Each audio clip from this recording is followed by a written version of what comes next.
Again, our marquee game will be between Pragg and Magnus. And already I'm jumping for joy because Praggnanandhaa has opened with e4 and Magnus Carlsen has played my beloved, or our beloved, Caro-Kann. Yes, so, and Wei Yi versus Vincent will be our backup. So, captures on d5, a very sedate play by Pragg. It kind of shows that he doesn't have any preparation for the Caro, because this is not a dangerous line. It's not. Everyone plays it these days, no, yes, it's not. literally. It's not. I mean, there's nothing. It's literally the most popular response to the Caro-Kann over all levels. It's terrible. No, easy. Oh, but did you see Magnus played e6? Yeah, I'm more of a fan of the move Queen c7 there, by the way. But this is also perfectly fine. Remember, in the opening, you need just 3 goals. Your fair share of the center, good development, safety for your king.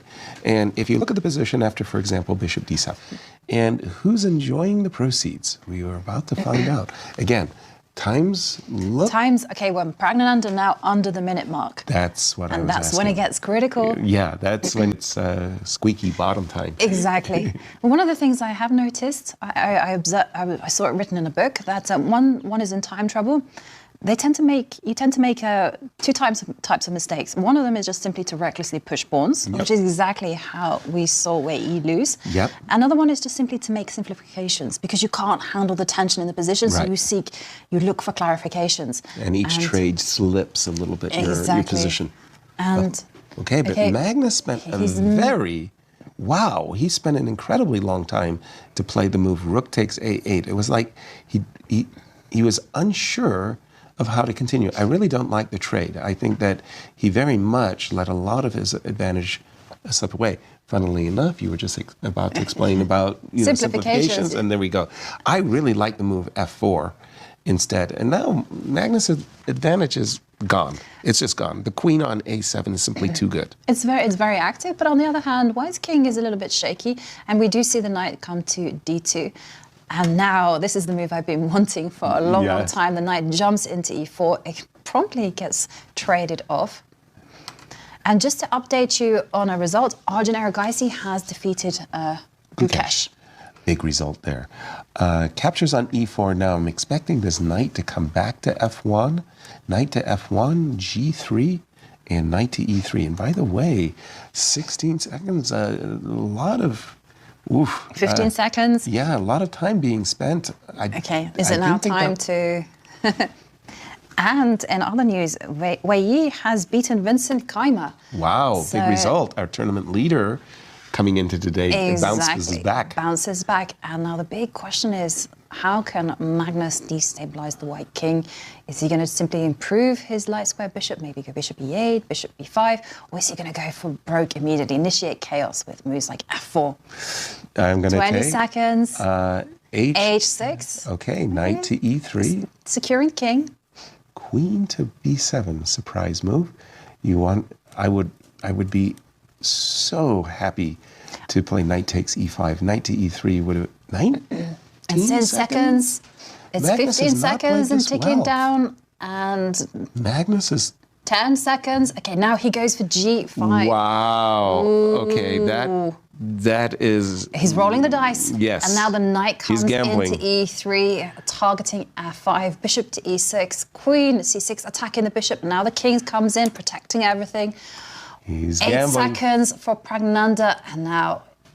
Well timed, c4. Now you get to play d5. That's a tempo against the bishop. Drive it back. And we have queen h6 pursuing an attack. He's done it. He's gone for it. The queen will come out to f6. This is a very risky move. Right? He has the attacker's instincts, let's say.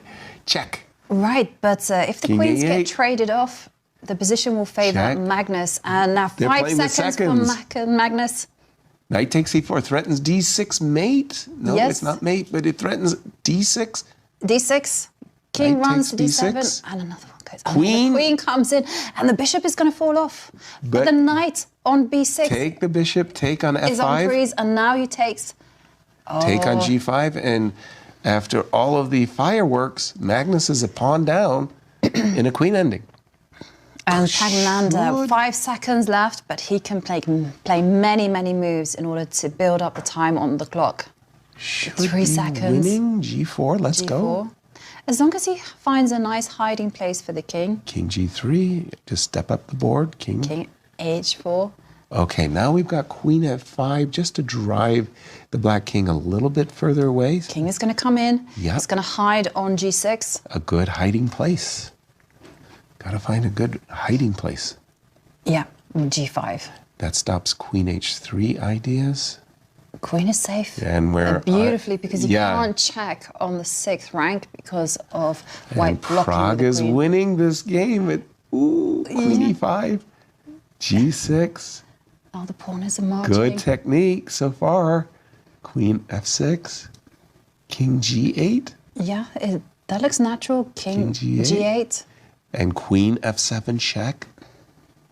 And actually, this will be Magnus's first loss in the event. He went through the rapid undefeated, and now G7 on the board. Uh-oh.